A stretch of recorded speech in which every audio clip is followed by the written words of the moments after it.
E aí, pessoal? Tudo pronto pra gente mergulhar de cabeça nesse GP de São Paulo? Opa, preparado. E pelo jeito a gente vai ter bastante coisa pra analisar, hein? Já vi que essa etapa promete. Pelo que a gente viu até agora, esse GP já tá mais cheio de reviravoltas que novela das 9. Só nesse fim de semana já tivemos punição polêmica, rumores de piloto brasileiro na área e até acusações de ilegalidade rolando soltas nos bastidores. É isso aí. E pra começar nosso mergulho, vamos falar logo do assunto que tá na boca do povo. Será que a gente vai ter um brasileiro de volta na Fórmula 1? Essa história do Gabriel Bortoleto na Sauber em 2025 tá dando o que falar, hein? Pois é, a galera da Automotor und Sport, que é uma publicação alemã super respeitada, publicou que o acordo já está praticamente fechado. E Várias outras fontes internacionais também estão dando a notícia como certa. a gente aqui no Brasil também já tá acompanhando essa história de perto. Várias fontes confiáveis estão confirmando o rumor. Se essa notícia se confirmar, vai ser uma festa. Imagina a torcida brasileira vibrando com o piloto da casa de novo. Faz tempo que a gente não viu um brasileiro no grid, né? É verdade, faz muita falta ter um brasileiro pra gente torcer. E o Bortoleto não é qualquer um, né? O moleque é talento puro. Verdade. Ele vem dominando as categorias de base. Lembra daquela corrida dele na Fórmula 3? E rapaz, agora você me pegou. Não lembro de cabeça qual corrida você tá falando. Mas sei que o Bortoleto tem um currículo de dar inveja a muito piloto por aí. Se ele realmente entrar pra Sauber em 2025, a gente vai poder acompanhar de perto a evolução dele na Fórmula 1. É isso aí. Mas antes de a gente começar a sonhar com o Bortoleto levantando o caneco, vamos focar no que já rolou nesse GP de São Paulo. Bora lá. Tem muita coisa pra analisar. E para começar, que tal a gente falar da Sprint Race? Opa, a Sprint Race foi de tirar o fôlego. Tivemos ultrapassagens, disputas acirradas e, claro, muita polêmica. E a polêmica da vez envolve, adivinha quem? Não precisa nem falar, né? Mas Verstappen, é claro, parece que o cara não consegue ficar longe de uma confusão. Pois é, o Verstappen levou mais 5 segundos de punição por ter violado o Safety Car Virtual.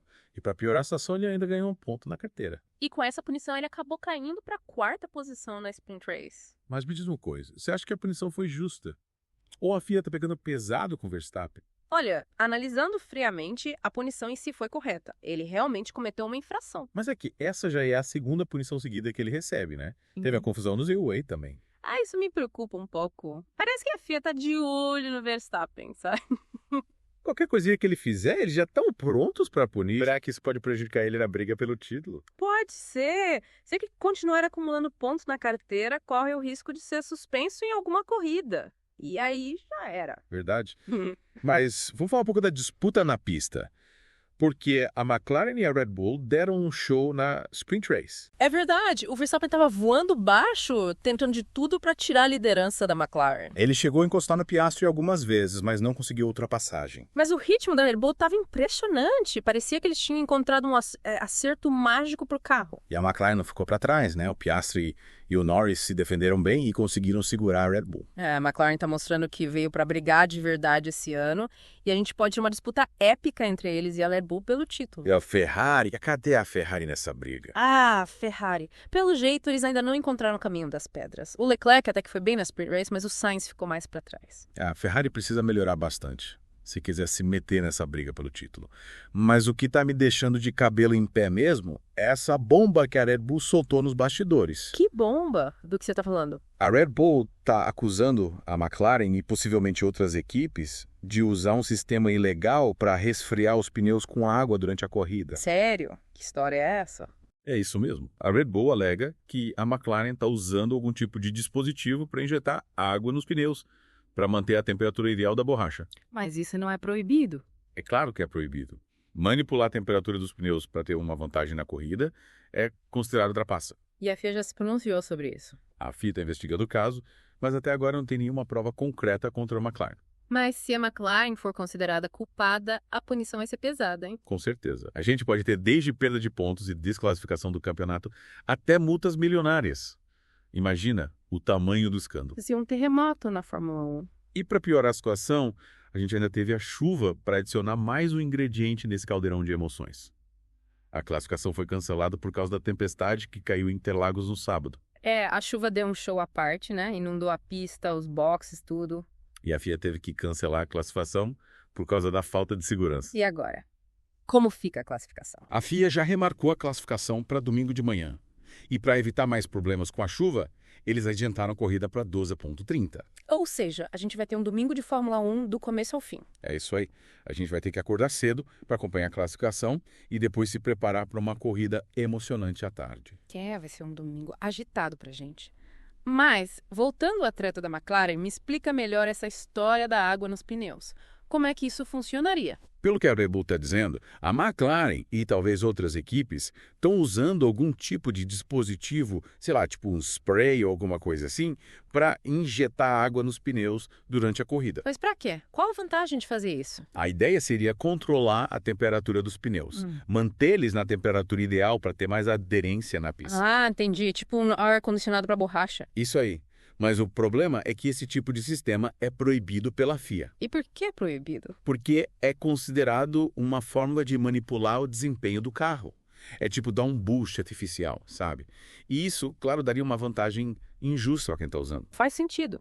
Mas a Red Bull tem alguma prova de que a McLaren tá fazendo isso? Por enquanto, a Red Bull só tá nos SMDs. É. Eles alegam que a McLaren está com um ritmo muito suspeito, muito forte nos treinos e nas corridas. E que a explicação para isso seria esse sistema secreto de resfriamento. Mas sem provas fica difícil acusar alguém de trapaça, né? Verdade. Mas a FIA já está investigando o caso. Vamos ver o que eles vão descobrir. E se a FIA descobrir que a McLaren tá realmente trapaceando, qual seria a punição? Aí o bicho pega. A punição pode ser bem pesada, dependendo da gravidade da infração. Tipo, A McLaren pode perder pontos no campeonato, ser desclassificada de corridas ou até mesmo receber multas milionárias. você imagina o tamanho do escândalo. Seria um caos. Tipo a volta do Spygate, lembra? Aquele escândalo da espionagem entre a Ferrari e a McLaren em 2007. Exatamente. A bomba ia explodir no mundo da Fórmula 1. É melhor a gente esperar pra ver o que a FIA vai descobrir antes de sair julgando. Mas mudando de assunto, que corridaça do Lando Norris na Sprint Race, hein? Ele estava voando baixo.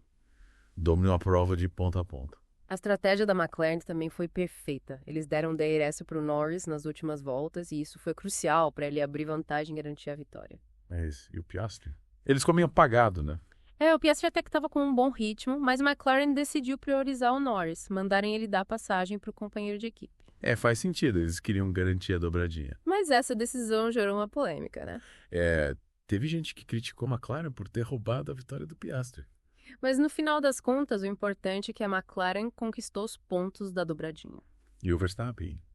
Mesmo com a punição, ele mostrou que não tá pra brincadeira. O cara é um monstro. Saiu lá de trás e terminou a corrida em quarto. Impressionante. Mesmo com o carro não estando 100%, ele consegue tirar leite de pedra. Mas essa sequência de punições que ele tá recebendo me preocupa. Pode acabar prejudicando ele na briga pelo título.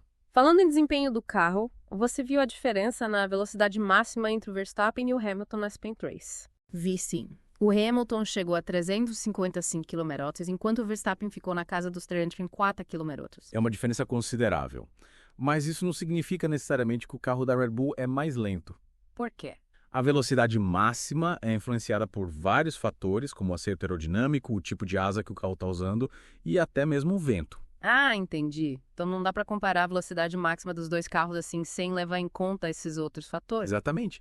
Mas se a gente analisar o ritmo de corrida por setor, dá para ter uma ideia de qual carro está mais forte em cada parte da pista. E como foi o desempenho do Verstappen e do Hamilton por setor? O Verstappen dominou o primeiro e o terceiro setores, e isso mostra que a Red Bull está forte nas curvas de alta. E o Hamilton? O Hamilton foi mais rápido no segundo setor, que tem a famosa S do centro. Aquela sequência de curvas desafiadora que exige muita precisão do piloto. Exatamente. O Hamilton mandou bem ali. Essa briga entre McLaren e Red Bull tá ficando cada vez mais emocionante. Com certeza. E a chuva que está prevista para o domingo pode embaralhar ainda mais as coisas. É verdade. Pista molhada é sempre um fator imprevisível. Qualquer erro pode ser fatal. E a classificação remarcada para domingo de manhã. Imagina a pressão para os pilotos. Eles vão ter que acordar cedo e já entrar na pista com tudo. E com a chuva ameaçando aparecer, a classificação promete ser ainda mais emocionante. Quem será que vai conseguir se adaptar melhor às condições da pista? E aí, pessoal? De volta com a gente para a última parte do nosso Deep Dive aqui no GP de São Paulo. A chuva deu uma trégua, a pista secou e a gente teve uma classificação de tirar o fôlego. Que loucura. Quem acordou cedo para ver a classificação não se arrependeu. Tivemos surpresas, decepções e um show de pilotagem do George Russell, hein? Que volta.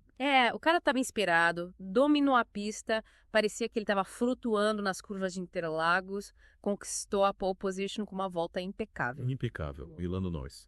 Mesmo com a pressão de ter vencido a Sprint Race, ele mandou bem e garantiu a segunda posição no grid. A McLaren está mostrando que veio para brigar. Acertaram o carro, os pilotos estão confiantes e a gente pode esperar uma briga boa com a Red Bull na corrida. A McLaren tá dando trabalho. Mas falando em Red Bull, a decepção do dia ficou por conta do Verstappen, né? Pois é, o cara enfrentou problemas no carro durante a classificação e vai largar lá de trás na 15ª posição. Vai ser difícil pro Verstappen. Largar em 15º em Interlagos não é fácil. A pista é estreita, difícil de ultrapassar, mas se tem alguém que pode fazer mágica, esse cara é o Verstappen. Verdade, o cara é um piloto incrível. E a Ferrari? Será que eles conseguiram dar um salto de qualidade? O Leclerc foi bem, vai largar em terceiro. Mas o Sainz, coitado, não teve a mesma sorte. O Sainz ficou só em 8º. A Ferrari precisa mostrar mais consistência se quiser sonhar com o título. A Ferrari precisa se encontrar. Agora, com essa mudança de horário da corrida, você acha que a temperatura da pista vai influenciar no desempenho dos carros? Com certeza. A temperatura influencia diretamente no desgaste dos pneus. E isso pode ser um fator crucial na estratégia das equipes. Entendi. E como a corrida vai ser mais cedo, a pista deve estar mais fria, né? Isso, a pista mais fria pode favorecer alguns carros e prejudicar outros. Interessante. E a grande pergunta que não quer calar. Quem leva o caneco do GP de São Paulo? Meu amigo, essa é difícil. Prever o resultado dessa corrida é como tentar adivinhar o número da loteria. Tá imprevisível. A gente tem o Russell largando na pole, o Norris logo atrás, o Leclerc querendo mostrar serviço e o Verstappen com a faca nos dentes para recuperar posições. Vai ser emoção do começo ao fim. E a gente vai estar aqui para acompanhar cada segundo dessa batalha épica em Interlagos. Isso aí.